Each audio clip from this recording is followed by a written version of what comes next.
These days in Delhi, 11 o'clock is a bit early. So thank you very much for coming. We are really delighted to welcome from the IMF Dr. Raphael Lam. He is the Deputy Division Chief in the Fiscal Affairs Department of the International Monetary Fund. And of course, his division oversees the preparation of the Fiscal Monitor, which is IMF's. Isn't there an echo? Is it an echo? No? Okay. Which is the IMF flagship publication on fiscal affairs, fiscal issues, along with, of course, the one on financial stability and the other one on the global economy, the world economic outlook. So they have three flagships, and he oversees the one on the fiscal issues. He led the October 2022, that is last month, Fiscal Monitor, and co-authored papers on fiscal rules and fiscal councils, including the update of the 2021 IMF Fiscal Rules Database. And he was a resident representative in China during 2014 to 17. So I guess you escaped the COVID imprisonment in China from 2020 onwards. And worked in various country teams, the Asian Pacific Department and the European Department. Poonam Gupta, our honored discussant, is the Director General of the National Council of Applied Economic Research. I'm always very happy to get anyone from NCAR, since I was there as the Director General. I won't say how long ago, but it was a long time ago. So very welcome, Poonam, that you made. This is your first formal appearance here, and I hope this will be. We will try and make it a monthly appearance. Sure. Of course, around that you might just think now there'll be too much pressure to hold a monthly event like this, but we'll try our best, Poonam. There will be reciprocation. So we get to every month as well. She is also a member of the Economic Advisory Council of the Prime Minister, the Niti Aayog Development Evaluation Advisory Committee, and the National Public Finance and NIPFP's governing body. And she has enough to do. And she's previously worked everywhere, that is the IFC, the World Bank, NIPFP, the Delhi School of Economics, and the IMF. So now I don't know where else you can go now, Poonam, having worked in all these places. And her research, of course, has been published widely and cited widely in scholarly journals, and has also featured in leading international business dailies. She specializes in macroeconomics and issues related to emerging market countries. Anup Singh is our own distinguished fellow at CSEP and was a member of the 15th Finance Commission of India. Previously at the IMF, when he retired, he was director of the Asia Pacific Department. Before that, he was director of the Western Hemisphere Department and director of Special Operations. But Anup, Special Operations doesn't sound good these days. Which one? With Russia's activities in Ukraine. So I think we better change. You better move that out of your CV. He was also special advisor to the Governor of the Reserve Bank of India. He's taught at Georgetown as adjunct professor, and he's also managing director and head of regulatory affairs, Asia Pacific, JP Morgan. And he has worked and written extensively in macroeconomics, surveillance, and crisis management issues. Now, in terms of the subject of the day, one of the things that's happening now in the world of great fiscal concern, of course, is after the major fiscal stimulus done, particularly in developed countries, during and after COVID, that if I'm not wrong, Raphael, you say Raphael or Raphael? Do we say Raphael or Raphael? Raphael. I got it right. Oh, that's good. So one of the key concerns, of course, with the huge fiscal stimulus, particularly advanced economies, and as I understand it, the average is almost 10% of GDP, right, for the advanced economies. the emerging markets in developing countries were a bit more sensible, like ourselves. So we didn't do that kind of expansion. Although I was among those in 2020 when it started, but I was somewhat critical of countries like ours not doing it. Now I've post facto revised my view in the sense that we were more sensible. But as a consequence, apart from the fiscal issues per se, the growth of debt of all the advanced economies, also the impact on inflation. Because of the previous 20 years' experience of very low inflation in advanced economies, regardless of fiscal stimuli as well as accommodative monetary policy, we had thought that inflation was dead, but it has resurrected itself from the ashes. And so that's a big concern to do with the fiscal issues. So now, because of this huge fiscal stimulus, you have rising debt levels, as I said, interest payments, and inflation. And so, this issue that's being discussed today, the quality and efficiency of public spending and financial management has really become a much more important issue, perhaps, than it has been in the last maybe 20 years or so before COVID. And so, the question is, how should such fiscal frameworks be designed, redesigned based on recent experiences? And I hope that we will hear some solutions to that this morning. So Raphael will present the IMF's latest research, which is of course set the global context that I've just given 2 lines on, and really to the point that I was saying, they've examined how the pandemic really tested fiscal frameworks around the world, and effectiveness of numerical-based fiscal rules, and some thoughts on how countries can move towards effective and balanced medium-term fiscal frameworks. I hope, Poonam, you will present India's recent experience with public debt and fiscal deficit, and how its fiscal rules work and general fiscal architecture, and what can be reformed in a manner that draws from the global experience, given that you are also great global experience. Of course, India's fiscal path is still not clear at all in the future. And as Anup Singh's ongoing work here at CSEP has shown, that we really need a public financial management system that ensures coverage, adequate coverage, timeliness, but I get timeless quality as well. Timeliness, quality, and integrity of fiscal reporting across all levels of government in India. There's only one among many fiscal challenges that India faces. Let's hope we'll have a productive morning. Now, I think Poonam has to leave at noon, so I better shut up and request Raphael to make his presentation.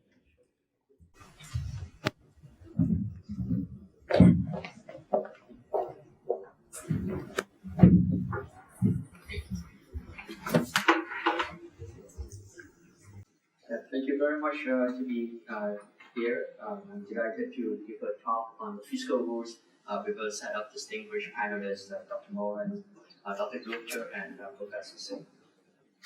Let me put up the slides and see if it works. Yeah, okay, thanks. So this is a work that at the IMF that we have been working on, trying to think about the fiscal rules and the fiscal strategies after the pandemic.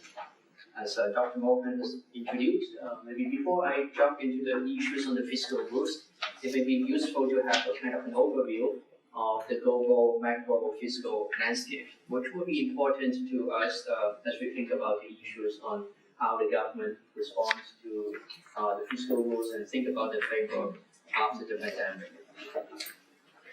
As you know, the government has provided substantial support during the pandemic, and most of the fiscal impact has been stripped, as well as the impact in countering the contraction in the economy. However, that brings an increase in the public debt. Both, as you could see in the last chart, the debt for advanced economies as well as emerging markets have surged. At the same time, in the last year or so, headline inflation also picked up almost across the world to an unprecedented level, last seen in past 30 or 40 years. So it will be important to understand better about the dynamics, and certainly this raises the debt vulnerabilities in the global economy. And many countries have been facing the debt distress as well as the high risk of it. I think 2/3 of the emerging markets as well as the developing countries are now in debt distress or at a high risk of it. Indeed, most of the countries have been adapting to these new circumstances. For instance, in the next slide that I'm going to show, there's a substantial shift of the overall policy mix about fiscal as well as the monetary policy. In this chart, I mean, if you look at the left chart, which pictures what's going on in 2020, you can see that most countries are represented by dots under some kind of fiscal loosening to provide support in response to the pandemic, as well as monetary loosening, which is on the horizontal axis. So most of the countries on the left lower quadrant in which the government responds very actively to support the economy. But in 2022, which is 2 years after the pandemic, most countries have now moved it to the right top quadrant, which signals some type of tightening, both in terms of the fiscal policy, reducing deficit, as well as tightening the monetary policy by increasing their interest rate. So there's a substantial shift of the overall policy mix, and India is certainly one of those who are moving from easing bias towards a tightening stance, both in terms of the monetary as well as the fiscal policy side. So when one think about the fiscal rules and strategies, one would need to think about the macro context. Governments would need to design the fiscal rules and frameworks that are resilient to shocks. Maybe the pandemic is a very large shock, so it is important to think about a rule or a framework that is flexible enough for the government to respond as they face a challenging trade-off in the coming years. So there are 3 things that I want to introduce you this morning. One is to give an overview about the fiscal rules over the past 2 decades, how countries adopted fiscal rules leading up to the pandemic. And certainly you will see that maybe many of you have experienced that the fiscal rules is under test during the pandemic. And what are the lessons that we could learn from it, how countries could upgrade their fiscal rules based on the lessons learned. And the third, which is the last part, we'll think about what are the issues that are relevant to the policymakers in terms of adjusting or returning to the fiscal rules. The main questions here will be how to design the fiscal rules that are, or the medium-term framework that will provide credible guidance for the policies in the coming years. And the fund has been very active in recent research in thinking about the fiscal rules. We have a series of publications in different formats. First is we published a working paper updating the data set for fiscal rules and fiscal councils that covers more than 100 economies globally for over the last 40 years or so. We also put out a staff discussion note thinking about the experience that on the fiscal rules after the pandemic, which is just, I would summarize some of the key findings in this talk. And the last thing I think is we also published a paper specifically on the European fiscal framework on the fiscal rules, which is now under the ongoing debate with some of the EU member countries, as well as the European Commission has also put forward a proposal on how to revise the fiscal rules. Let me start with the presentation of some basics. What are the fiscal rules when we think about the issues? They are usually the long-lasting constraint on fiscal policy for imposing a constraint on the key budget variables, for instance, the spending, the deficit, or the debt. They will aim to promote fiscal discipline or try to avoid the excessive deficit or excessive buildup of debt over the course of a year. There are common types of fiscal rules that usually are focusing on the medium-term area, which is on the debt. For instance, on the debt limit of debt ceiling on the gross debt to GDP ratio, but also some more on the operative side on the annual budgetary limits, focusing on how much governments can spend, or how much the spending can grow, or how much the deficit can the government be constrained in a particular year. There are certainly some desirable properties of the fiscal rules. For instance, it needs to be simple enough so that people can understand it. Second is it has to be enforced. So it's like people could enforce it, making sure that it is implementable according to different ministries or different levels of the government. It also has the importance of being flexible enough so as to respond to shocks without constraining the government in, for example, undertaking counter-cyclical fiscal policy. And notice that these desirable properties are often face a trade-off. It's difficult to obtain all of it, so there involves some importance of making some trade-off. For instance, a good fiscal rules may be simple, but it may not be giving the flexibility enough to withstand shocks during the economic cycles. Over the last 3 decades, we have seen an increasing number of countries adopting some type of fiscal rules. And here is the left chart which shows the countries by income group. As of maybe 2021, it's over about 106 economies have adopted some form of the fiscal rules. So this is actually a majority of countries. And then the most common form on the right chart, you can see that there's an overlapping areas are more intense in the middle, where countries usually have adopted some form of debt rules constraining the amount of the public debt. Sure. Okay. Is that okay now? Or do I need to turn it on? It's on. Okay, yeah, sure. So this means that countries often adopted a debt rule as far as they put a limit on spending as well as the operating deficit. During the COVID period, we have seen that the pandemic has put a test on the fiscal rules. Nearly 80% or majority of the countries have changed the fiscal rules, either suspended it temporarily or revised the rule limit so that the government can have more space to spend during the pandemic in response to the crisis. And at the same time, you could see that the change of the fiscal rule is much more active than the experience during the global financial crisis, which is in the middle, denoted by the purple area.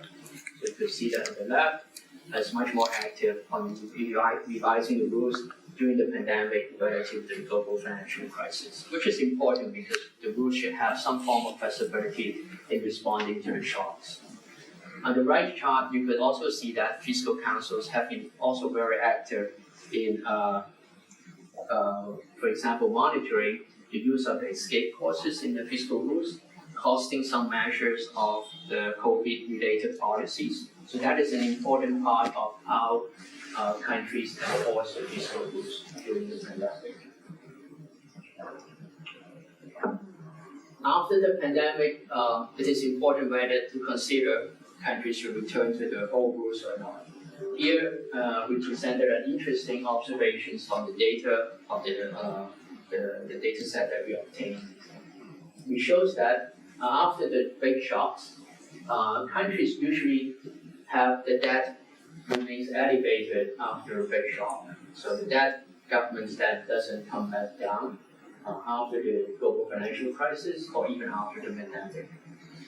Although they have tried to make some efforts in bringing back the deficits back to the pre-shock levels. So after the shocks, country expanded the deficit, they bring it back to the deficit, but you could see that the government debt has largely been remained very high, often exceeding the debt limits prescribed in the fiscal rules. In the sample country cases, more than half of the countries have deviated from the rule limits since 2004. So the post-pandemic fiscal policies should kind of learn the lessons during the pandemic in revising the fiscal rules and at the same time addressing the long-term challenges. We have seen that fiscal policy have been very powerful in stabilizing the economy during the bad shocks, but certainly buffers will need to be built to make room for the fiscal policies. and at the same time to address the long-term challenges such as aging in many advanced economies, as well as some of the large development needs on education, health, infrastructure in many emerging countries. We have also learned that the complex rules, such as those focusing on the structural balances, are very difficult to operate, and they do not necessarily ensure the compliance as well as promoting sound public finances. So in adopting the fiscal rules, it may be important to think about the simplicity in the fiscal rules, which seems to be a premium that we learned during the pandemic. And certainly some checks and balances will be important to making sure that the fiscal rules are operating in a good framework, such as the use of the fiscal councils in providing some oversight. Another important lesson during the pandemic is that it is very difficult to determine how much countries can borrow. Which used to be, we have in mind that countries face some form of debt limit, beyond which it will be dangerous for countries to exceed certain debt thresholds. But in the case of some emerging analysis, it is very difficult to get that limit. Conceptually, it is easy to understand, but it is very difficult to pin down, as it depends on a lot of the macro variables such as interest rate, growth, as well as the perceptions by investors or even the general public.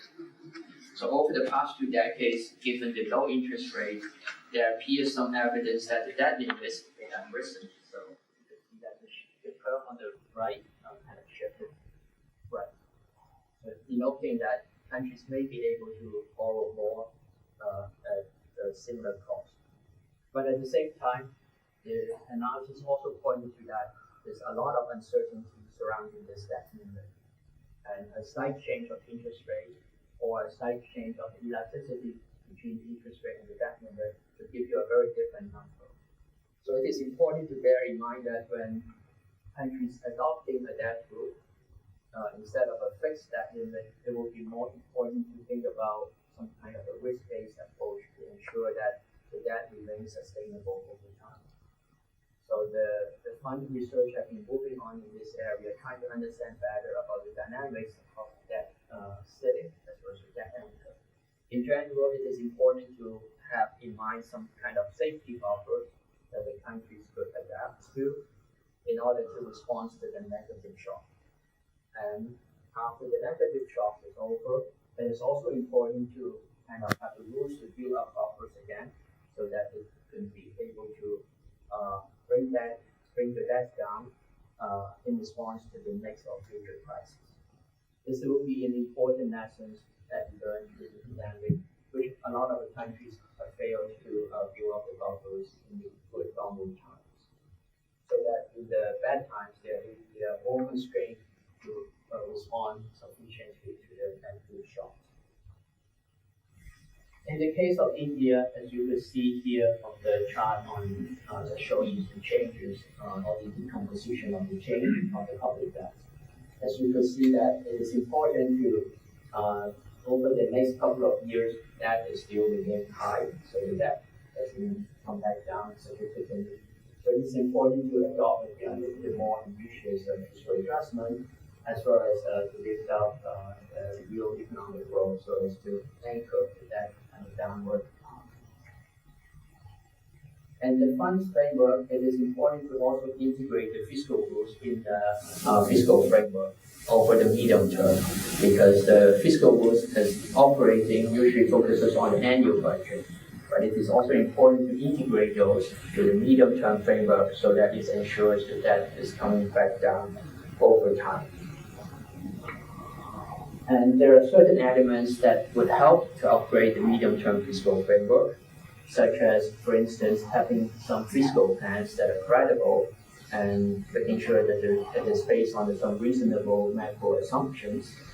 It is also important to introduce some flexibility, either for the escape courses or for the counter-cyclical fiscal responses to respond to negative shocks, such as recession or even a bigger shocks of the pandemic in the new period. It is important to focus on the risk that the country faces. High risk coming from the debt sustainability would mean that it is important to undertake more ambitious fiscal adjustment in order to build up buffers. And certainly there are some significant parallel reforms that I think is important to bear in mind. Fiscal rules do not operate alone in the public finances, but need to be supported by some other elements such as good budget execution, public sector management reforms, as well as some transparency and reporting and fiscal oversight. In the case of India, there are some discrepancies between the fiscal and budget in line, which is common in other countries, but at the same time, there's an improvement area to kind of focus or improve the quality of the forecast in order to help the implementation of the fiscal tools. Maybe I'll conclude here quickly to summarize what we have discussed so far. Fiscal rules have been increasingly adopted worldwide, as you see in some of the charts, yet there has been limited success in promoting the compliance or the build-up of the buffers in good times. So it is important to learn the lessons during the pandemic when countries are rethinking the return of the fiscal rules and to address some of the current challenges facing individual countries.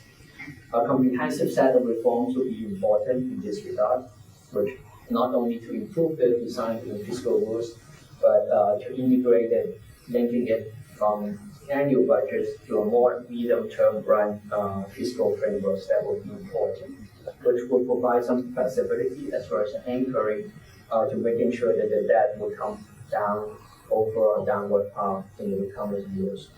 Some of the weaknesses in institutions of risk management, the public financial management, will need to be addressed. And in particular, it would be important to have some fiscal oversight, either through a fiscal council, which needs to be strengthened. Thank you for your attention. Thank you.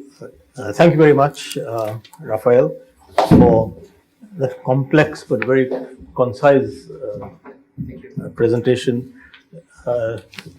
Very dense, if I may say so, but you kept to time. Thank you for that. A lot of issues to discuss. So Poonam, without further ado. My slides will come up, I think.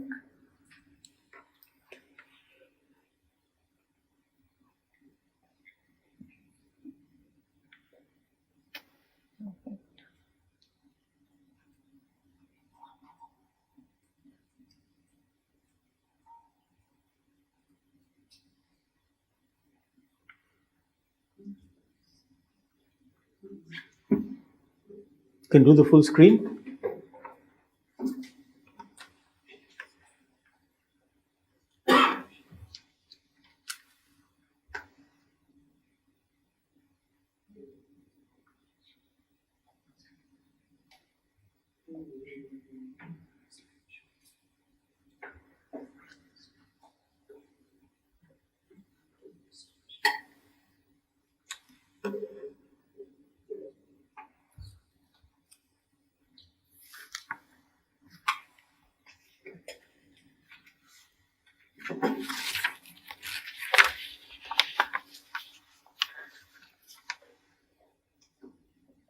Perfect. Thank you very much.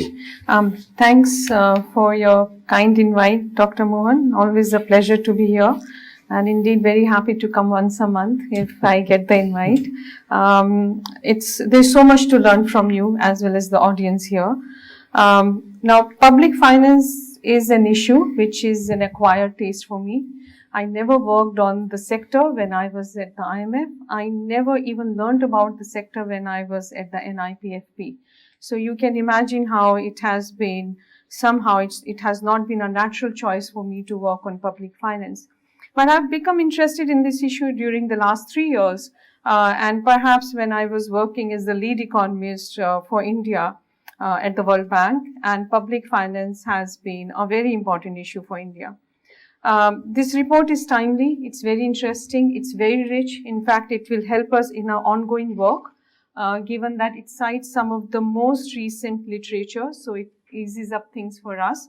And we are more or less on the same page when it comes to looking at the public finances around the world and in India and making sense of it. Is this the way to go forward?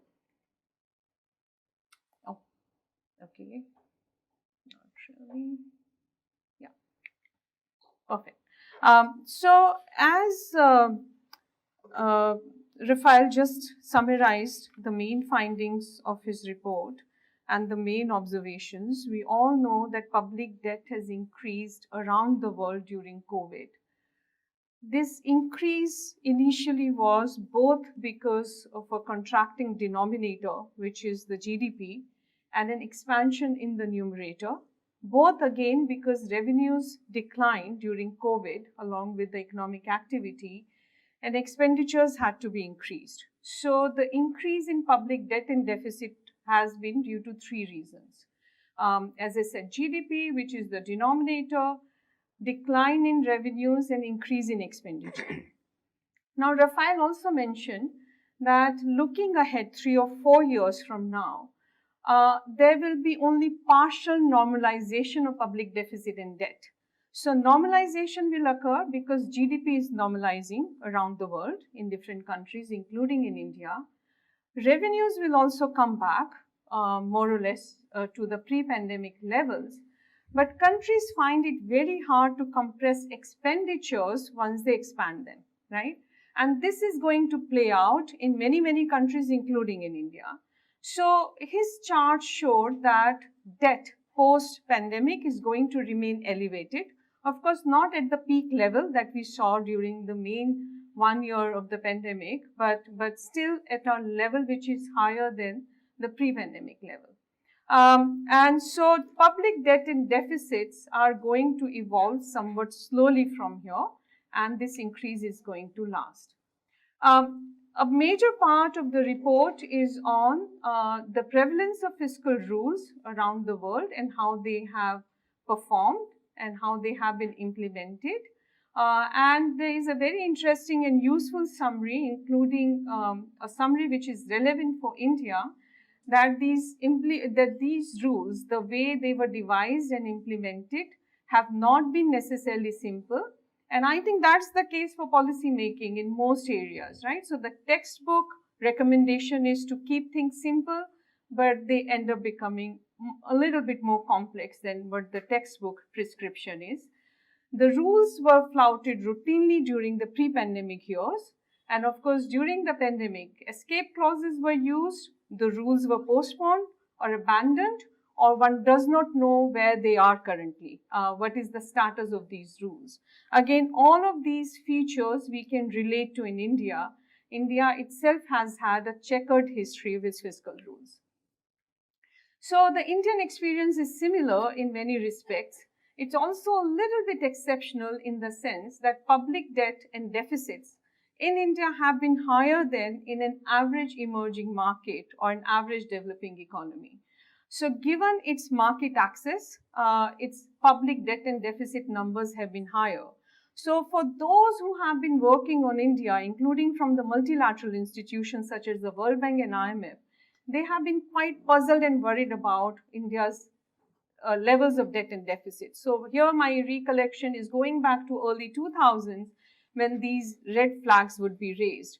But India has continued to grow along, and these numbers have, at least debt has remained as large as it was 20 years ago. So in some sense, it has been a sustainable level of debt, and it is sustained because of the features of this debt. It's long-term, it's denominated in rupee, so there is very little risk of exchange rate depreciation. It's held domestically, it's held by institutional investors, and therefore it has carried little risk of debt distress. And India has continued to just move on that path. Now, when we talk about debt, and here the nuances are very, very important for a federal country such as India. The report perhaps has only, one debt-creating government, which is the center. In India, the debt is held by both the center and the states. And interestingly, there are few degrees of freedom when it comes to public debt. So public debt is determined in a typical debt evolution equation. It depends on three variables. Primary deficit, which is deficit minus interest payments, nominal economic growth, and bond yields. So there is a very simple equation that goes on behind explaining the evolution of public debt. So these are the 3 degrees of freedom, and these degrees of freedom work in a very specific way in India, and this is what I'll talk about. So when we are thinking about both the levels of deficit and debt in India, the fact that these are high, the fact that there may be a case for consolidation, then what degrees of freedom would be used and internalized in any fiscal rule that we think about for India. So just to look at how general government debt to GDP ratio has evolved over time. So it has vacillated between about 70 and 80, and it is currently at 84% of GDP. India's fiscal rule has aspired to bring it down to 60%, but it has never been possible. So, every year we will look at the budget, the center's budget, the state's budget, and we'll think about what kind of deficits are being incurred, are being realized, and whether the deficit and debt can be compressed. But it has not been possible. In fact, India has been aspiring to achieve a fiscal deficit to GDP ratio of 6% for the center and the state. The only year in which it has been attained, and we looked at the last 20 years of data, there have been only 3 years when combined deficits fell below 6%.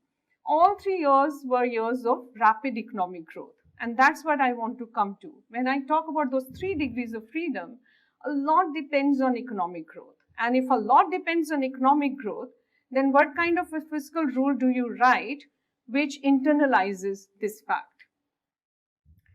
Overall, India's fiscal math is sticky.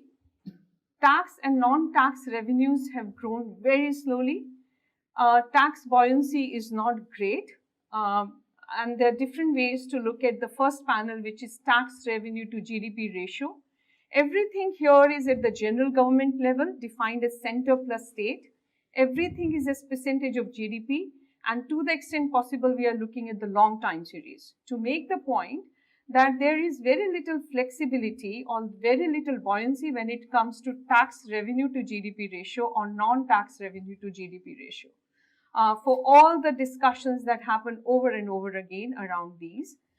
In contrast, revenue expenditure to GDP ratio has also been it has been very, very difficult to bring it down from the levels that we are seeing here. Nearly 22 to 23% of GDP is used in revenue expenditure. Capital expenditure, again something we hear a lot about around the union budget, is also very low as percentage of GDP. It has been increasing, but from a low level to a slightly higher level, which is low in any case overall. So this is a fiscal math really, right? Fiscal deficit, as I mentioned, has remained higher than the FRBM target for most parts. There have been only 3 years when it could be brought down to below 6%, and those were the years of high growth. So if we take our current data into account, and if we try to think how can debt evolve from here. So for that, we need to make assumptions on those 3 variables that I mentioned: primary deficit, the bond yields, the rate of interest at which the government can borrow, and nominal growth rate. So we have developed 4 scenarios. My colleague Aisha Ahmed is here. She has been working on it with me. So we developed 4 scenarios. Our scenario 1 is that all of these 3 variables that matter for the evolution of debt are at the level of the past 10 years, so the average of past 10 years. Then we tweak these scenarios and we assume that these 3 variables are at the average of past 5 years. And then we start becoming a little bit more lenient with these scenarios. So we assume that nominal growth rate will actually be much higher at 13%. So if you ask me what was the nominal growth rate in the first 2 scenarios, it was around 10.5%. And primarily because of the compression of inflation, right? So it becomes a very important factor when we are talking about our fiscal outcomes. So nominal growth rate has been about 10.5% because inflation has been around 3.5, 3.84% level. So let's assume that actually we can get growth at 13% and one can divide it into real and nominal as one pleases. Bond yields are at 8%, about the average of the past years. Primary deficit is at 3%, lower than the deficit we have seen in the last couple of years. Or primary deficit declines to 2%. So these are the different scenarios. One can call scenario 1 and 2 as the status quo. Scenario 3 and 4, where we are aspiring to grow at a much higher rate, either due to inflation or real growth, and we are hopeful that we can bring our primary deficit below the levels that we have seen in the last 2 years. When we do that, in the first two scenarios, the top two lines in the simulation period, the general government debt does not decline. In fact, it increases at a certain pace. It's a linear equation, so it increases linearly. For debt to come below the level that we have today, which is 84%, we need nominal growth rate of at least 13%. We also, and if we in addition can bring down our primary deficit level to a level below that, below what we have seen in the past 2 years, then that decline can happen faster because you're working on two engines now.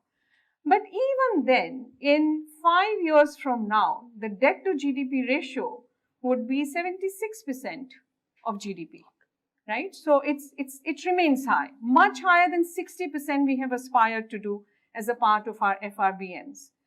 We do a similar exercise for the center and the state. So states combined to begin with. And our assumptions on nominal GDP growth will have to remain the same. Our assumptions on primary deficit will change based on the kind of primary deficits center and the states together have been able to achieve in the past years. On bond yields, states pay a slight premium to what the center pays. So here the state's bond yield is about 0.3 percentage point higher than the center. So that's the only thing that's changing. But if you think about it, you know, it's again not too many degrees of freedom. And we again have those 4 scenarios. And even separately for the center and the states, and it follows very, very directly from the debt evolution equation, there will be modest decline in the public debt to GDP ratio if growth rate, nominal growth rate is 13%, and the decline would be faster if in addition primary deficit can be compressed. So the point here is that there is very little that's going to happen on public debt to GDP ratio. Now the question is, you know, how are the state's finances looking like? Or the 3 drivers of public debt that I talked about, how are they looking like? There's a bit of variation around the states, and the variation is most visible in the nominal growth rate. So in our preliminary work that we are doing, we are looking at the evolution of public finances of the states, and our preliminary work shows that nominal growth is the main driver of how public finances are doing, which is not surprising. As I said, bond yields are actually highly compressed. Every state, irrespective of the debt level, is more or less paying the same yield. Primary deficit does have some variation. The interquartile range is from 0.6 to 1.6%, but the widest variation is in nominal growth rate. So where does it all, and also the existing debt to SGDP ratios are also vary quite a bit around the states. So there are states with 21% versus states which exceed 34%, and the full range of course is much wider.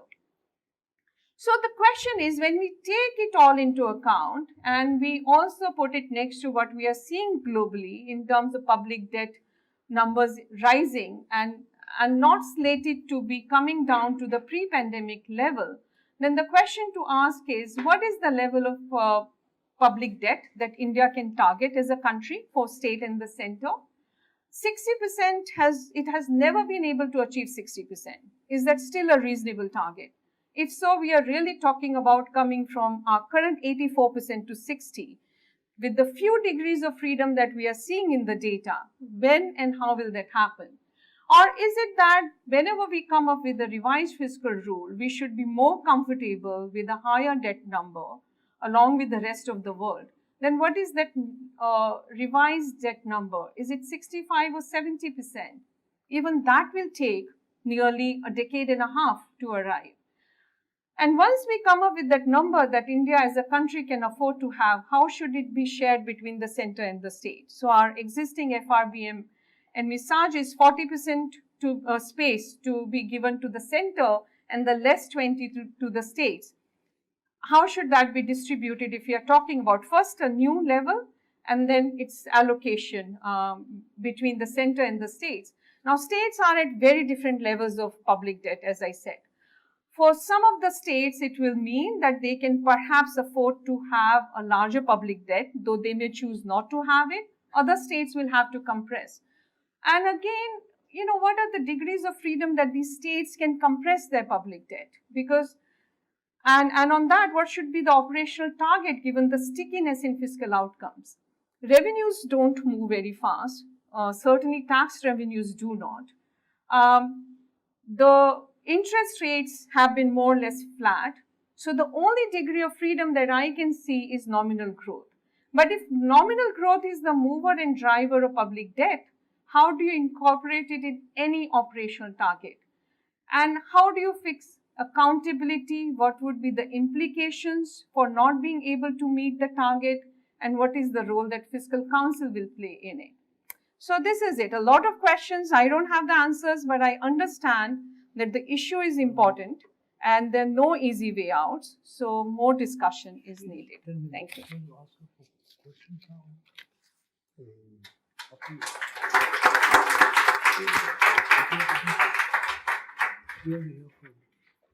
Thank you very much, Poonam. As always, whenever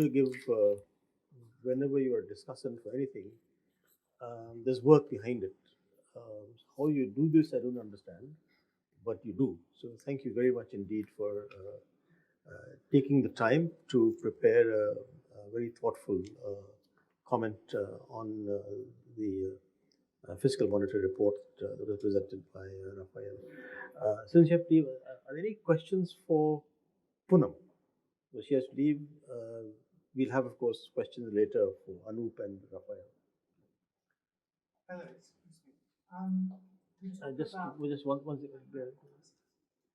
for the Zoom that's necessary. Thank you. You were discussing a fiscal rule for India and a fiscal rule for the States. As one fiscal rule doesn't fit all countries, would you agree that one fiscal rule for all of the states wouldn't necessarily fit all the states because the states are very different in terms of their growth potential, their revenue potential, their expenditure, etc. So does it really work to have the same fiscal rule for every state in India? Yeah, so I guess it won't. The question is then how do you bring out different rules for different states, right? That's a very tricky and very important question. And I don't know whether examples from other large federal countries where it has been tried. So, and the question is even trickier because the heterogeneity of their starting points, right? So I guess the question at some point would be discussed. And I think the next Finance Commission will also look at this issue. In fact, Anup can tell us more if these were the points of discussions in the 15th Finance Commission, of which he was a member. But the point is, how do you tell different, I mean, you can have the same terminal point for every state, right? And that's fair, right? So as a country, we think whatever the new number is, it could be 25, it could be 28. So we can say that this is the level of debt to which you have to converge. But it will mean very different things for different states. And then, of course, then you start talking about special treatment states, special circumstances, special challenges, which is a part of our Finance Commission deliberations. And then it also becomes at some point a very sensitive exercise, right? So I'm just struck by the fact that it's very difficult to come up with a fiscal rule when there is very little flexibility in the drivers of public debt, given the heterogeneity across states. So that's the main takeaway for me from this exercise. Thanks. Deepak Mohanty? I'm just wondering. Just one second. For the Zoom, you need a microphone. This is a hybrid event. I was just audible? Yeah. I was just wondering, the 13% would mean very different, the real nominal opposition. If you really look at whether the real growth really matters, of course, that would operate in a very complex way because the tax buoyancy, whatever the two we saw above the average, perhaps would have come from the real growth being higher. So does that matter, or only the nominal thing really matter? That's what I was wondering. Another thing, obviously, will happen that once that you have a lower nominal growth with a higher, real growth there, obviously the bond yields, what you are assuming as 8%, is not tenable. And we have seen it also in the recent past. When inflation really came down, the yields were just about 6%. Then all those assumptions also. So it's a very, very useful, important question. So the short answer is we have been agnostic about where the nominal growth is coming from. So it's a simpler exercise than what you have in mind. But I absolutely get your point that the sources of growth would be very important, whether it's real growth or through inflation. We haven't looked at it, and I'm curious to understand what would be the extra leverage one gets by growing on the real side and not through inflation, and we can do that.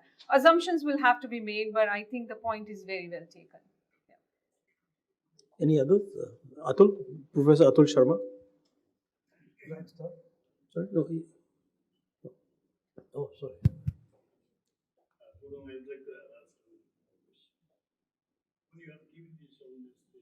Could you just be a little louder? So yeah, that's on. You'll have to. Yeah, it's on. It's on. My question is this: that you don't seem to have examined the revenue potential. Because India is one tax GDP issue, which is the lowest among the emerging economies. And I feel that there is tremendous scope for and continued scope for expanding the revenue. I can give a couple of examples. One is that GST. GST has been introduced. It is not well designed. If it is properly designed or redesigned, there is enormous scope for expansion of revenue. That's one thing. And secondly, if you look into the whole revenue mobilization, the amount of magnitude of tax areas is huge. Of course, there is a part which is under which is sub judice, but there's a large part which is not. I don't really see that several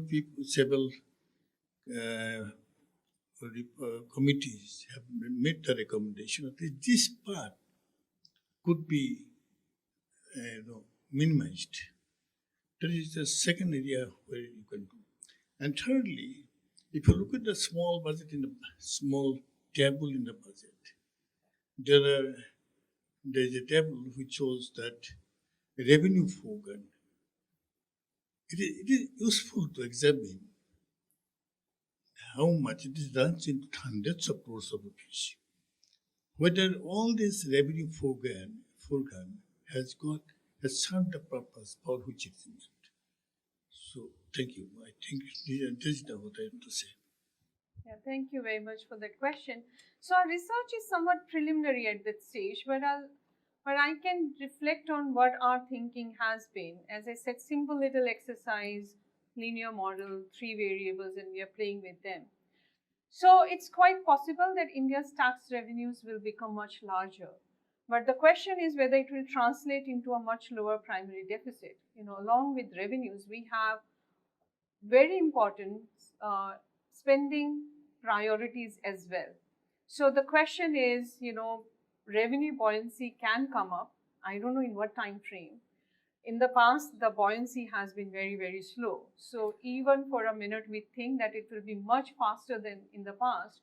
But we have all these spending priorities in front of us. And Dr. Mohan has been talking about them: education, health, green transition. So the point is whether this extra revenue, whenever it gets unlocked, would be used to reduce the primary deficit, and whether it can be used to reduce the primary deficit when you have all these spending priorities in front of us. Thank you. Thank you so much, Poonam, Thank for you. fielding the questions also. Just one comment before Anup comes on. I'm glad you talked about the 13%, because I've had a long held view that the best formula for Indian monetary, fiscal, and financial stability and growth is 5% inflation target, 8% real growth target, and we are in heaven. Absolutely. I agree. I agree. Thank you. Thank you. Thank you very much, Poonam, for Thank you. taking the time. I know you have a busy day. Anup, All right. we're all waiting for your pearls of wisdom.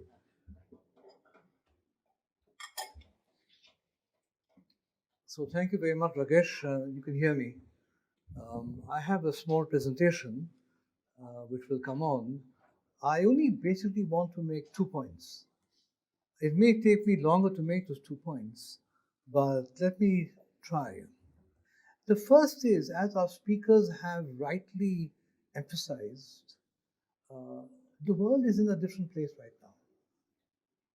We are in a very different place than where we were a few years ago. So that part of it is certainly well known. The context is this, where we are now. We have debt at levels that we didn't expect. Nobody expects debt to go back where it was 3 years ago. It's not going to do it. Second, equally important, we have inflation. High inflation that we haven't seen for decades in all countries. Inflation has many consequences which are critical for fiscal policy and public policy. And that is, in all countries we know, including evidence in the last 2-3 years, including for the US, the impact on inequalities, because what gets squeezed is expenditure on health and education, especially at the primary level. So we have high debt, we have inflation, we have pressures on key spending that needs to be maintained or restored for growth and human capital. And we have legitimate major concerns from the climate side, which involves public policy. So the issue is, that's the context where we are. All of this has important relevance for public policy and fiscal policy. The issue, therefore, is, what does the government do? Therefore, what is most important, apart from the fact that my remote is not working, but let me anyway carry on. The problem, therefore, is, what should the government spend on? This is not a time, from any perspective, not even the IMF, that this is a time to focus on debt, bring it down, and deliver austerity. This is not a time for that. We have to focus on what to spend on, carefully, prioritize it, and recognize the effect it will have on growth and on debt in the short run and in the medium run. So the issue, therefore, is very important. What do we spend on? Now, frankly, we've seen from the other speakers that fiscal rules have not worked. Frankly, this is how I interpret what Sorry, can we not get this to Raphael work? said. Fiscal rules haven't worked before the pandemic. Let's recognize that. They were suspended in the pandemic, but they hadn't worked before. So the issue, therefore, is, what do we spend on now? Now, therefore, before we talk of fiscal rules, we have to focus on fiscal transparency, and that I call PFM, Public Financial Management. Now, let me jump to the issue of transparency as critical, and I'll tie it up to my point I'm making. The Finance Minister, Nirmala Sitharaman, has been making very important points in the last 2 years, beginning from the budget of last year, I think. And her point is around transparency, extra budgetary spending, circumvented spending, and inconsistent classifications of the states of India. Equally for the center, although she recognizes this has to stop for the center. And she rightly focused repeatedly now in recent months on this issue. Why is this critical? You can't have a fiscal rule, any fiscal rule, if you can't measure it. You can't have a fiscal rule if you don't have the incentives, the procedures, and the processes to ensure that numbers are reported transparently and can be assessed. Now, what the finance minister means is the extra budgetary spending of the states have been in the range of 2 to 5% of state GDP. That is a huge number. And frankly speaking, for the center too, it's been close to that range. You remember some years back, before the pandemic, there was this constant daily discussion in the press of India's fiscal target being 3% or 3.3. No, it'll be 3.4. No, it'll be 3.5. It neglected the reality that there was extra budgetary spending going on in the center. It was more like 5% that year. So my point is, as we look at the fiscal architecture after this pandemic, institutions have to change. Now, I'll come to the fiscal rule, but my point is you have to know what is being spent. And therefore, the first thing countries must do is to make sure the data are consistent, make sure that there's not duplication or circumvention in ways, and most countries have what is called a public financial management law.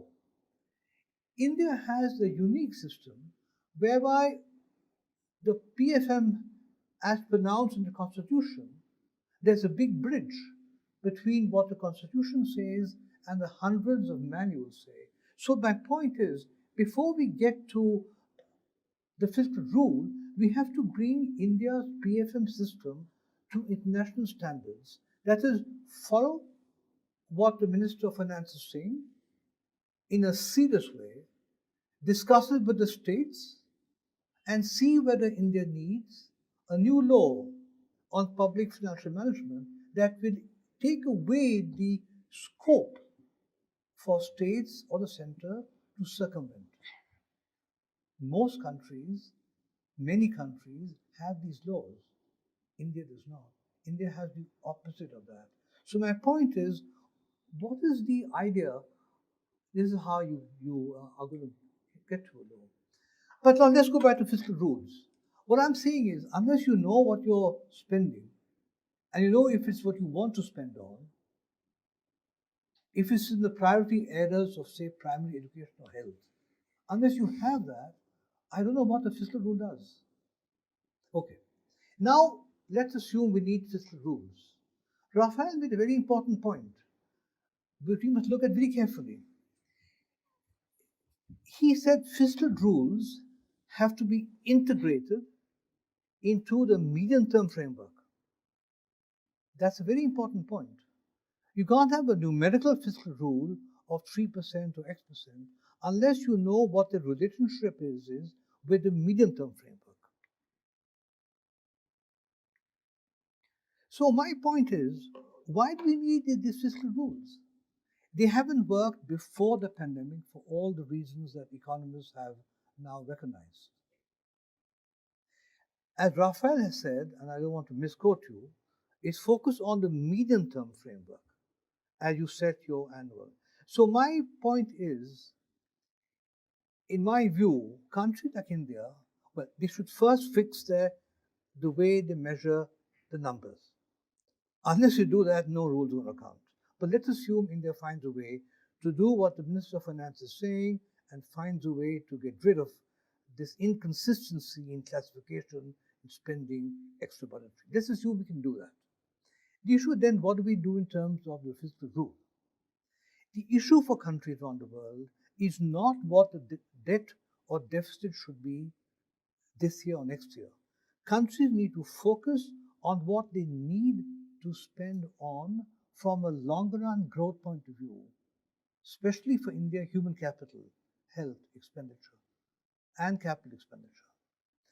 The focus should not be we have to bring down our public debt from 84 to 82.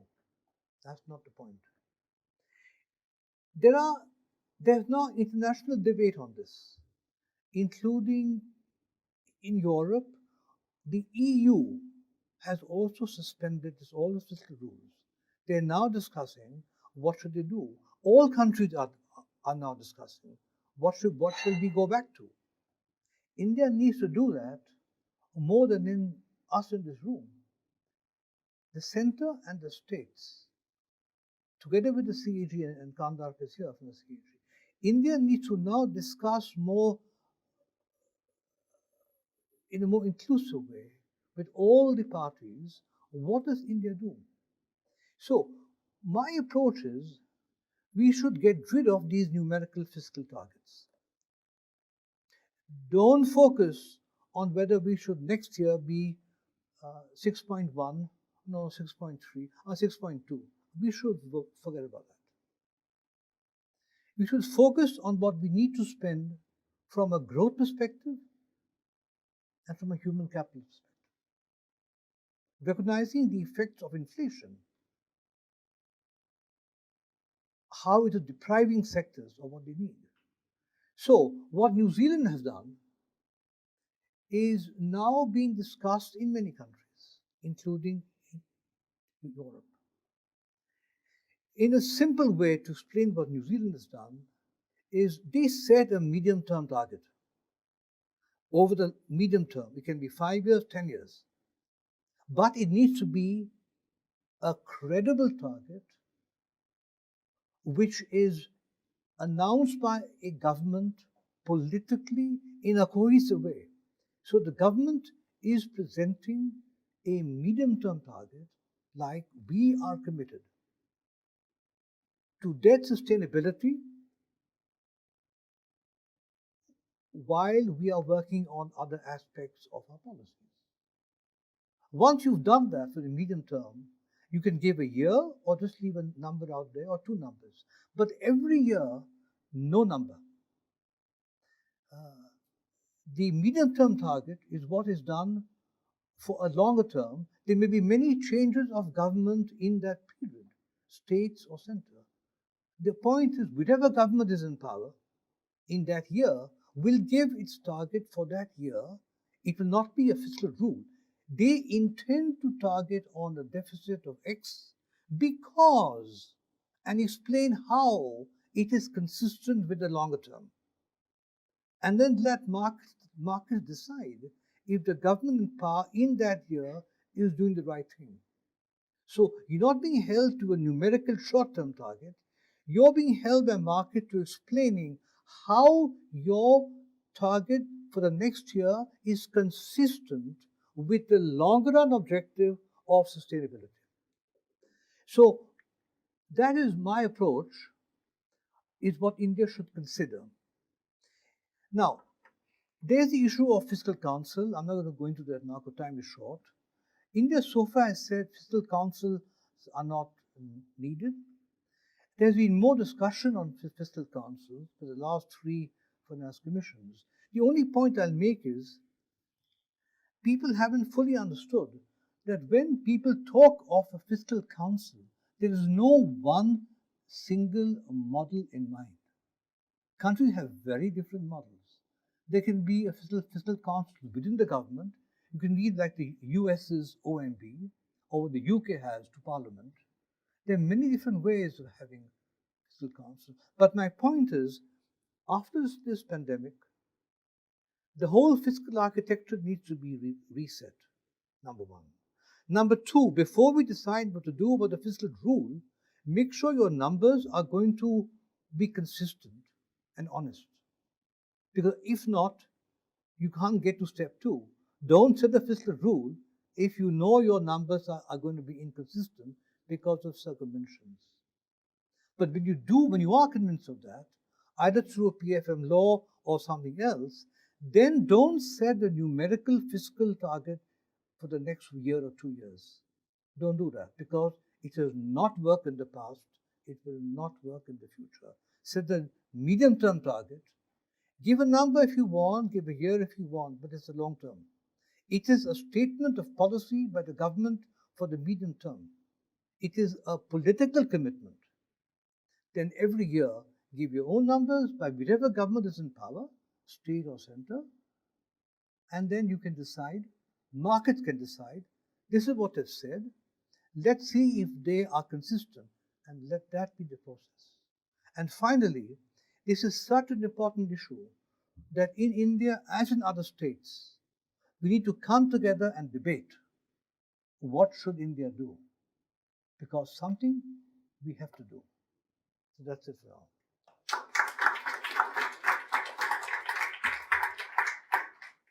Thank you very much. Maybe he might want to comment on this first. But, Thank you very much for your characteristic, incredible clarity, and also simplification of complex issues in a way that everyone can understand the gravity of the issue and what needs to be done.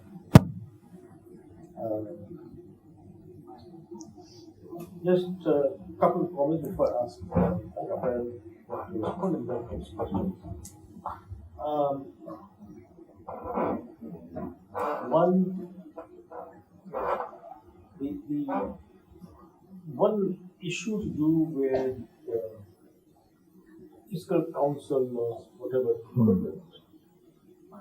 is really to do with the acceptance of such an institution or organization or system, whatever you call it, by the elected representatives, that is both the parliament as well as the state legislature. Because as we have seen in the fiscal responsibility by the Management Act, the past act, right, which gave us certain in 2003 or 2004, which gave us a target as such. But there was no teeth in the sense that the Parliament could have given a teeth in the sense that every time the target is reached or not reached, that they really question the government. But that has never happened. And so it was in the States. But my understanding, say, would be New Zealand and the UK and other places, that there's a certain degree of political acceptance. yes. Right? Which, in some sense, that's what gives it. Right. And say in the inflation target, or the what MPs, formation MPC, the inflation target, the only sanction is that the Reserve Bank has to give an explanation to the government when the target is not achieved over a certain period of time, which is what we were meeting earlier this week or last week, or this week too. Right? And it's very strange that it says it's supposed to be confidential. I don't see why it should be confidential. The information from the RBI to the government. So the point is that, to me, that any such system which is desirable, there's no question that it's desirable. The effectiveness of it would really depend on the, and to some extent, see, like what we are doing here, others do, propagating the idea so that it becomes politically acceptable. So I can say, as an example, two things. One, that when I was the finance ministry after the act was passed, because of the FRBM Act, the finance minister could always argue with other ministers at the budget time. Look, what can I do? There's this act, so I have to adhere to it. So that was just an internal argument. That look, how can I increase expenditure for your department, etc. So that I didn't have that. Second thing I would say, I remember that I was giving evidence before the act was passed, and that was when Congress was in opposition. And Dr. Manmohan Singh, if I remember correctly, in the standing committee when you were giving the hearing, giving evidence from finance ministry, said, what's the point? Does this mean that because there's an act, it becomes it becomes subject to judicial scrutiny. Yeah. And then there's a constitutional issue of the judiciary as a power of parliament. So I think there's some of those Right. interesting issues that arise in these things. But I think at the same time, I think that if we keep propagating this something, because after all, no one could imagine a FRBM Act either before all its flaws, before it came into action. Rafael, yours, and then I'll pass on to answer questions. Yeah, sure. Maybe I give a little bit short remarks to the previous presentations by Dr. Singh as well as Dr. Gupta. I think I shared a lot of the views on previous speakers. For instance, it is difficult to kind of have a very precise debt anchor because it's partly is driven by a lot of the macroeconomic assumptions. Yet it is important to have in mind to set the framework so that it ensures the debt will be on a firm downward path. And to have this framework, we will need some kind of medium-term fiscal plans operated through annual deficits or annual expenditure limits, so as to making sure that it is credible for the government to be able to commit itself in order to ensure that debt is actually on a downward path. And the government needs to demonstrate and deliver that it is able to reduce the deficit or cut spending in order to break the debt path. And certainly a lot of the macro assumptions could go into it. That with the reasonable range of the assumptions that done by Dr. Gupta, it is certainly important to have nominal growth, but we need to understand that all these macroeconomic variables are interlinked with each other. Certainly, interest rate is related to the growth. It is important to focus on the full kind of analysis in order to make sure that the debt is on a downward path. And as she illustrated, it is in a range of the reasonable assumptions. It is very difficult to achieve a low debt target over the next decade or so, given the existence of high debt. So it is important for governments to find ways to commit itself in order to bring the debt down, to reduce the debt vulnerabilities while being flexible to address all these development needs. For instance, raising taxes, generating resources to finance education, infrastructure, and health sector. I very much shared with Anoop's views on the importance of the PFM reforms, which is a key pillar to the fiscal frameworks as a whole, not just for fiscal rules, but I think these reforms would very much complement or supplement the implementation of the fiscal rules for any countries, not particular for India. The reining in of the extra budgetary activities, the improvement of the fiscal reporting, the transparency, the improvement of the efficiency of any spending, whether it's public investment or other type of subsidies to be rationalized. That is an important part of the fiscal reforms agenda. And it is also important to have sufficient fiscal oversight. Yes, each individual countries will have its own unique feature. There's no one size for all kind of institutional framework, but some of the principles that Luke's highlighted are very important.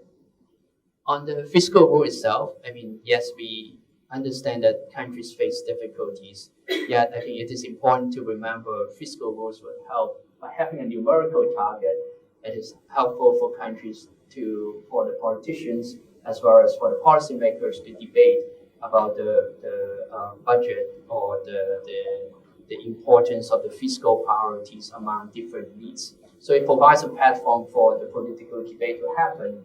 And there are some previous studies saying that even countries who do not necessarily meet the fiscal rules, they tend to kind of gravitate towards the numerical fiscal rule limits, such as deficit limit of -3% in Europe. It helps kind of the European leaders as well as the policymakers to focus their debate so that the actual deficit comes fairly close to 3%, even though it may not fully abide by the rules at all the times. So the fiscal rules provide such a platform for kind of gravitate the political discussions toward a stronger fiscal discipline. And certainly in the phase of the post-pandemic, it is important to bear in mind that the medium-term aspect is important, and that's why the annual execution of the budget for the numerical fiscal rules will need to be integrated towards that. Maybe I'll stop here. Thank you. Thank you. Thank you. Questions, comments? No.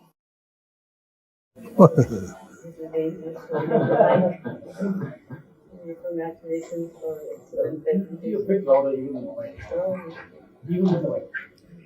Congratulations for wonderful presentation.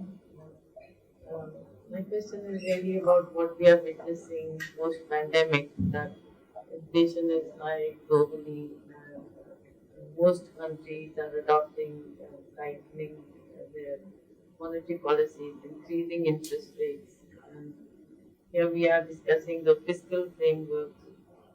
Can we use counter-cyclical policies, and how do we take into account the monetary policy and fiscal policy coordination? Because that seems to be very important at this point in time. Hopefully, of course, within the country here also it's important, but globally also it's an issue. What should we do about fiscal policy in this context?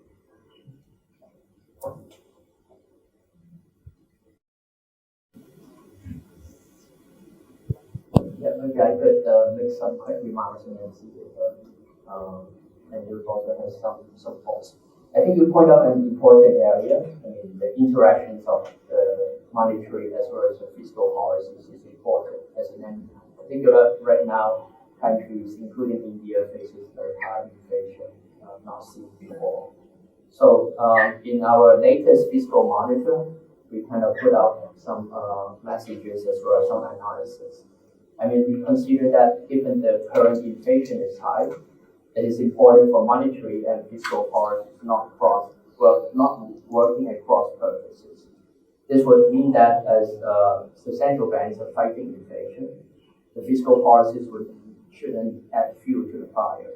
Particularly, it is important to have a kind of a tightening stance in order to help the monetary policy to fight inflation.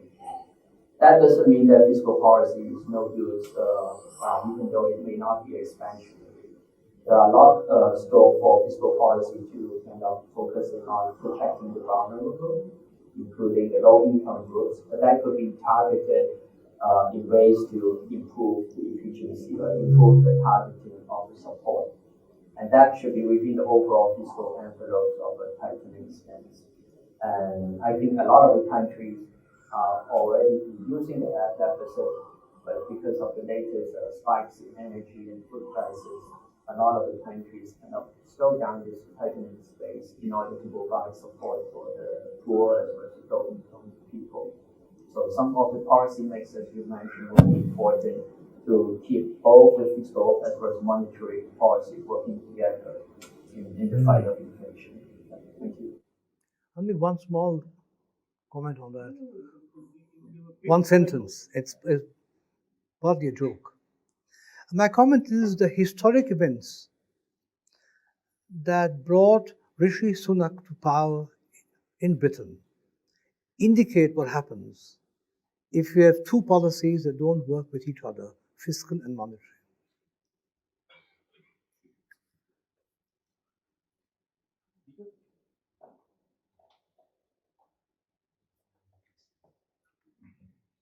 I think it's always helpful to have some kind of a rule-based fiscal policy, imperfectly measured, how to be implemented. Because otherwise, and particularly for the emerging markets, we have seen this well. So one aspect perhaps is important, the disciplining power. You mentioned about UK, what happened in advanced countries. So disciplining power of the market. So willy-nilly we were forced into some kind of fiscal consolidation. On that front, I think India has done pretty well. And that result of that we are seeing vis-a-vis the kind of impact we have in the neighborhood and the other emerging markets. So the disciplining power. Second thing that this is a dichotomy that you will have a rule-based monetary policy, and it would not work if there is no rule-based fiscal policy. And you know better than me, the crowding out and kind of huge problem that you have open fiscal policies, kind of problem being created for monetary policy and growth, which is a major concern like India.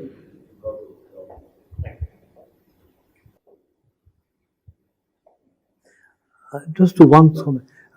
I accept completely you need to have some kind of fiscal framework, a rule of some sort.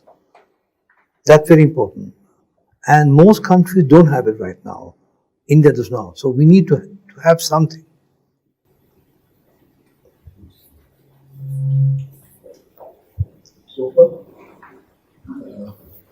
My name is Arjun Uppal, and a couple of questions addressed to Anup. One is that do states in India have complete freedom of how much debt they can raise, or is there some regulation on that? And the second question is that while we often see comparisons of public debt as a percentage of GDP across countries, do we have an analysis of how much is the interest burden every year?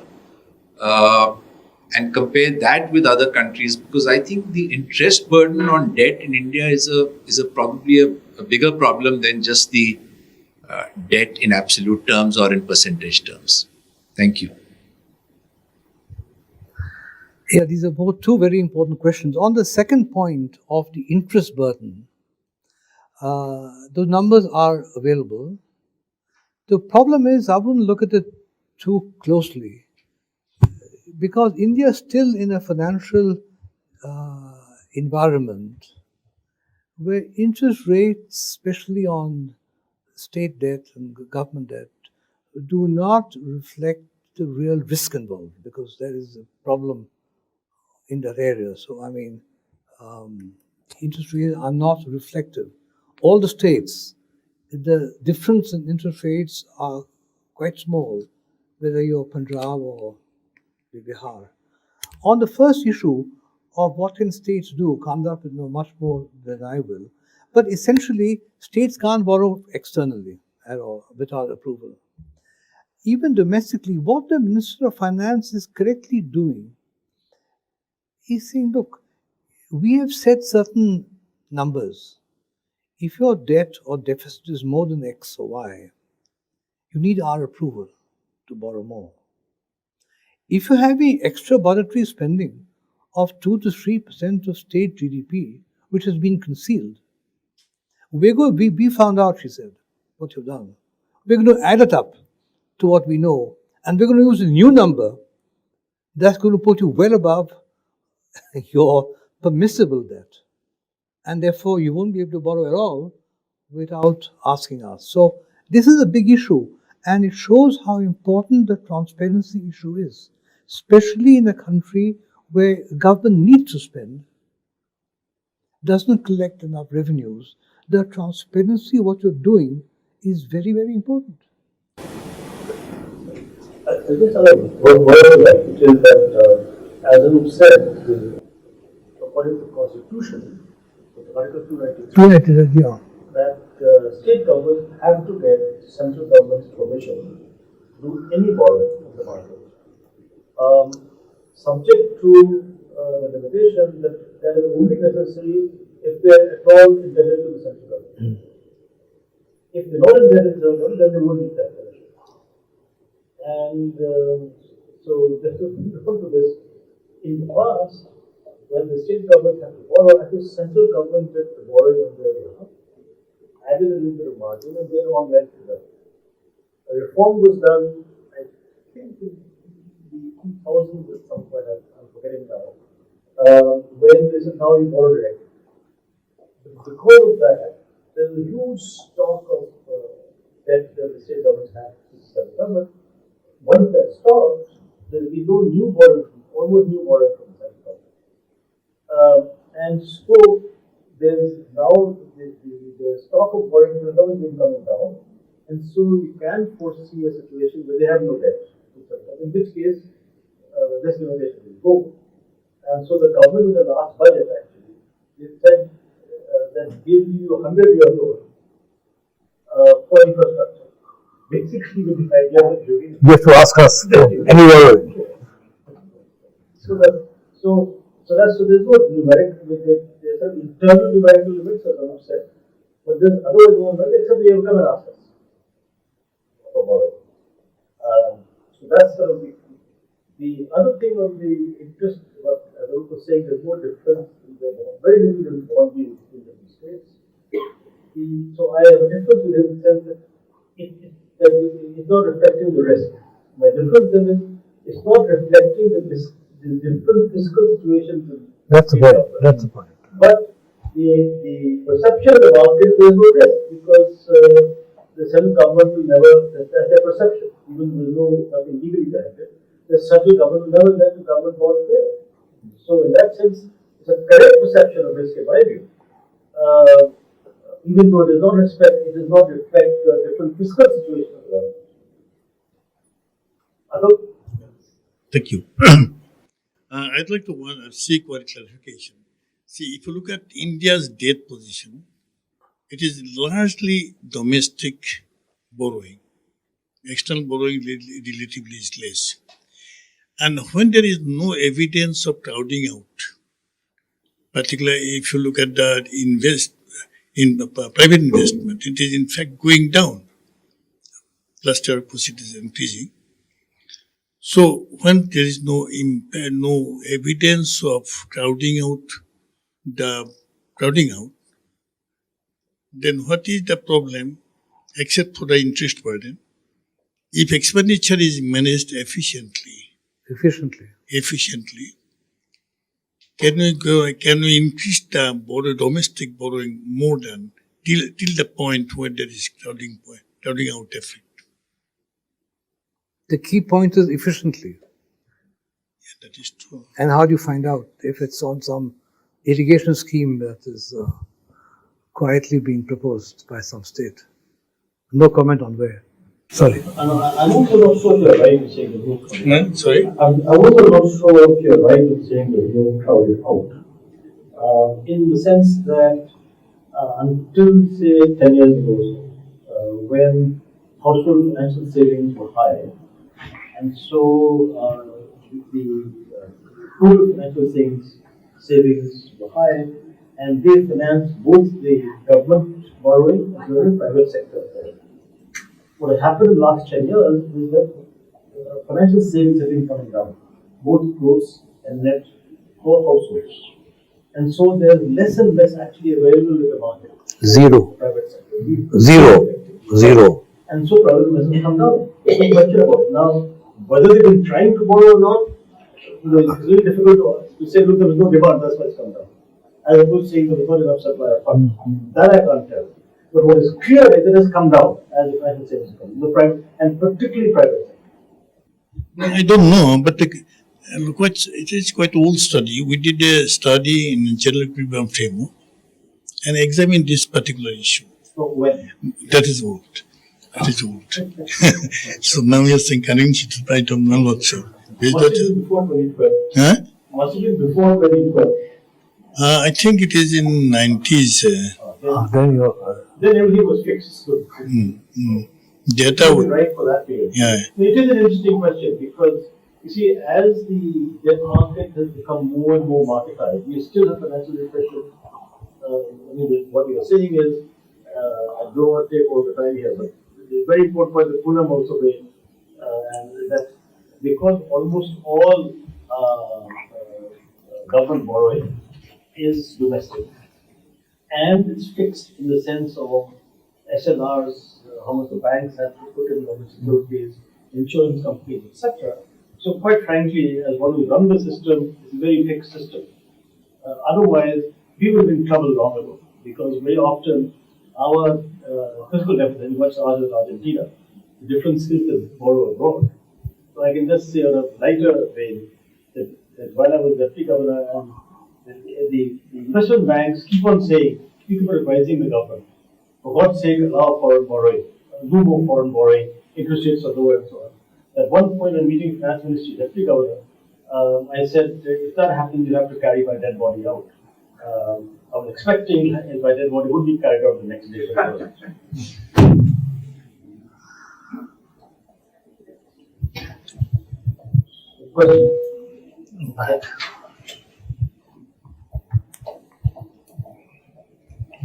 This is Deepshika. Just a clarification on your presentation. When you're saying the focus should be on a medium-term target, there should be just a medium-term target. Are you saying the annual targets should be done away with? And how does that work? Because governments typically have a 5-year term, so you could have government just parties overspending, and then because they don't have to adhere to an annual target, and because the medium-term target is still far away, and it falls on whoever is the next government that comes in. Yes. Well, what you're pointing out correctly is even if you're going to go down this road I'm saying of not having a numerical target for every year, but a medium term, we have to work out how to do it and what the transition should be. That's very important. And that transition could be on both sides. And I think you have made this point in your paper that you need to decide how you're going to have short-term and medium-term targets, and maybe in a transition you need that. But to answer your basic question, in order for this framework to work that I'm saying, moving away from numerical short-term targets and have a longer-term strategic target, you need a political commitment which is broadly based and accepted by all the parties, or most of the parties. So if you say that if one party makes that statement and is very clear that the other don't accept it, it's not going to work. So you're right, there needs to be a political cohesion on that longer term objective. But I'm saying even in India, I think there will be a longer term agreement on the strategy. But that's my only point on that. Usually. Why is it even in India? For reasons that you say that. Exactly, because you said that. So, no, actually, it's a very good question. Sort of similar to what I was saying earlier, which is that for these things to be effective, there has to be more political in some sense. Yes. Having good strongly evangelization. And look, this is important. Yes. And the way, to my mind, as I've said in another forum, what can be done is to really strengthen the standing committee function in Parliament. Standing committee finance, and of course, similar to the state legislature. Also, the other thing quite frankly is if you look at the number of various state legislatures, it's not very clear in the region of the other. So, it's a very difficult issue. Yeah, I could also add that, and that's why it is important to have maybe the institutional part, have some elements that could foster the political consensus. One, as I think we have done, is to write it down in the form of fiscal responsibility law, making sure that this is a majority consensus of the country, put it down in the law that whatever party is in power, the budgets that they put forward will be more or less guided under the law legal framework. That is one. The second, which I think a lot of the countries are doing, is to establish some independent fiscal oversight. And that oversight usually is like carried over the term or tenure beyond the typical political cycle. An example like what Andrew has raised is about the UK, which has this office of budget responsibility, which is like very well established, so that they could provide fiscal oversight in case some policies are not in the right direction. So someone else has a question and ask a question to you.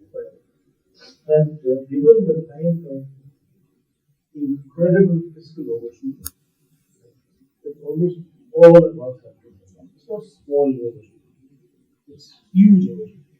And we're looking at those consequences now. How are these fiscal frameworks, fiscal rules, fiscal council? Doesn't matter at all. Rather, during one of the agreement or post facto. So, because it is very heavy. And there's a lot of discussions, but no discussion is a good idea. In the US, among the French economists, Larry Summers, I guess, there were a few discussions. But I think this is a real question. So the corollary to the question is that are such frameworks, also rules, arrangements effective in normal times? We are overshooting a normal time. But really, when there's an emergency like COVID, etc., nothing like this can be effective. I only say the UK example tells us what can happen. That's the market, not the. That's what I mean. So that's the market, not the council. if you don't have a council that's going to do it, the market will. If they have a council, the market will. But in the end, people will act. Yeah, sure. I mean, I think you have this review, right? Yeah. You have pointed out a good question. I mean, there's a lot of debate whether the fiscal or including the monetary policy responses are overshooting. I think this is important. Bear in mind that as we entered the pandemic, this is a highly uncertain event. No one expected. This is new to all of us, including to many policymakers. So it is important for them to kind of bring in or put out whatever it takes in order to control the situation. So they're operating in a lot of real-time uncertainty. Yet, in the hindsight, it may be some of the measures could be overloaded, some of it could be better targeted. As you pointed out, for example, in the US, in the fiscal monitor, we also look into some examples of European as well as Brazil case studies to understand better what are the lessons learned from the pandemic. And certainly, I mean, where we are now is a consequence of what has been done over the last 2-3 years, not just on the fiscal, but in a lot of other areas too, including monetary, including on the financial side. So one will need to kind of look at it in a more holistic way. At the same time, I mean, the question you posed is the council, rules, and other frameworks, how does it operate? Yes, we are in a still kind of uncharted territory. It's important for those things to have in place. And that's why it's important to think about the issues, how the framework should operate in an environment which is very different from 2 or 3 years ago. Inflation is high, so the pace of adjustment may need to be very much different from the previous advice would have been. And that certainly would depend on the country's circumstances. Again, I'll just make one final comment from my side. So on fiscal councils, we talk about this a lot. It's important to recognize this. I gave you New Zealand as one example of the approach they're following. New Zealand has a perfectly transparent fiscal system in what the numbers mean when they are produced and so on, as do other countries like South Africa. Apparently is perfect in that regard. New Zealand has this framework which I am advocating. They have no fiscal council of any kind because the numbers are available transparently, markets operate, and that's it. You don't need the fiscal council. So there are many aspects of this situation. Thank you. Any questions? Dr. Mohan, there's a question from our online audience. Oh, Madhurima, you go on. All right. This question is from Tarun Mehta. It's on accountability. He asks, what are the consequences for states that breach their current FRBM limit? This is not directed at anyone in particular.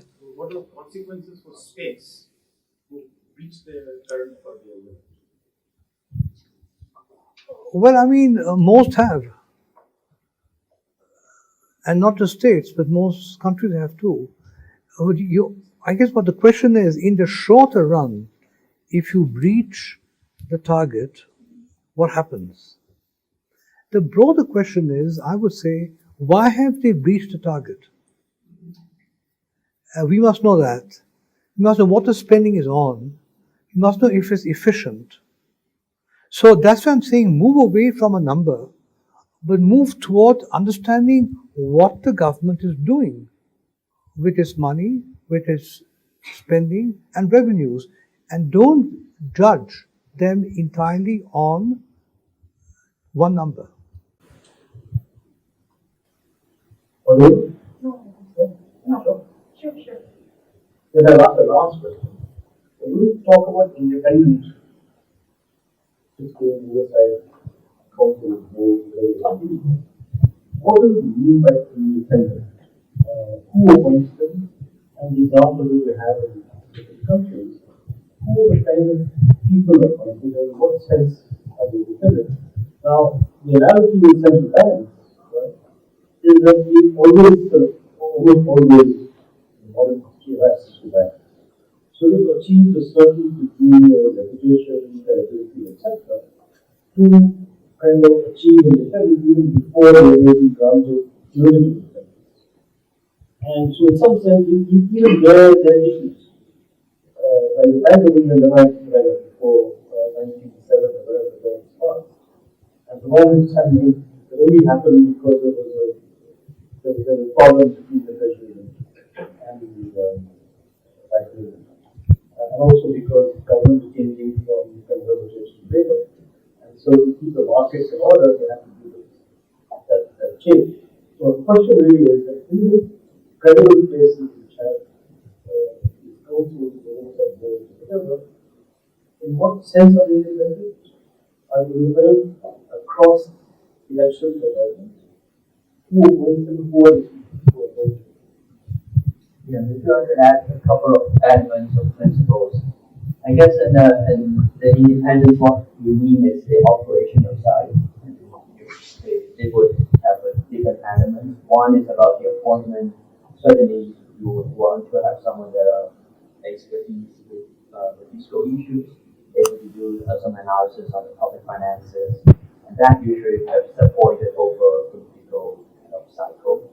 So it's a more long-term tenure. And then certainly the number of years in terms of tenure varies across countries. But certainly some certainty throughout the political cycle will help. The second element may be the information needs to be shared to the fiscal council so that they can do analysis, timely, available, transparent information that has interesting will be important. Otherwise, if you have an independent fiscal council, then they cannot do the work and they can work on. Third, I think it's common in other cases in many countries. There must be some resources available to them. It may be under a separate budget line so that they would have the adequate resources to commensurate with respect to their mandate or objectives. And I think the last element is usually doing by practice. You need several years of history in order to build your reputation of being independent. You need to voice concerns if the country's fiscal policies is on a different path. So I think that would only be done through practices as well as some publications to voice their concerns or voice their opinions in the public domain. Thank you. Polly, can I impose on you, since you will be a member of the Monetary Policy Council, how does it work in terms of independence? Just as an institution that is formed here, and how does that work in your experience and in terms of independence and what difference it does make? Sorry to put you on the spot. This question, you will start no, but all will happen after I left. Well, see, we were so disciplined, we didn't need. I think more than independence, it also brought in accountability and transparency. And I think these are the key changes that have happened because each member is publicly accountable. And so it's the integrity of each member and of course the committee as a whole, but pointing to individuals, then the responsibility on each member is much higher. So. I'm just saying this is possible all these things in our own system. But as you said, it takes time for things to stabilize. But this system has been accepted. What act this change, to accept this as understand politically. And as Bobby is saying, that look, this accountability of each member makes a huge difference because what they say becomes publicly available. The stance they take becomes publicly available. Whereas during the year that I was there for 7 years, discipline was we were very transparent. We were so transparent that our statements were private as well. So when people used to say, well, you can talk about us not being clear in terms of objectives, right? But you can't accuse us of non-transparency. Basically, they do everything that we follow and what we know. Okay? So I think transparent, but you were not transparent on what happened inside, how the decision was made, which is transparent now. Because there were no outsiders at that time. So it makes a huge difference, this accountability. It's very important. So, if there are no other questions, just bang on time, 5 minutes to 1. Let me conclude by thanking Rafael, especially yourself, for taking the time, giving us such a succinct presentation, and look for your, as usual, presentation with amazing clarity, and also answering some questions of the audience. All our guests from outside are invited for lunch in our so-called library. So-called library because basically only has papers from all of us in the library. And you're welcome to pick up, or you can pick up all of them if you like. Because she gets rid of them. So, one of our staff will give you to the library for lunch. Okay, thank you.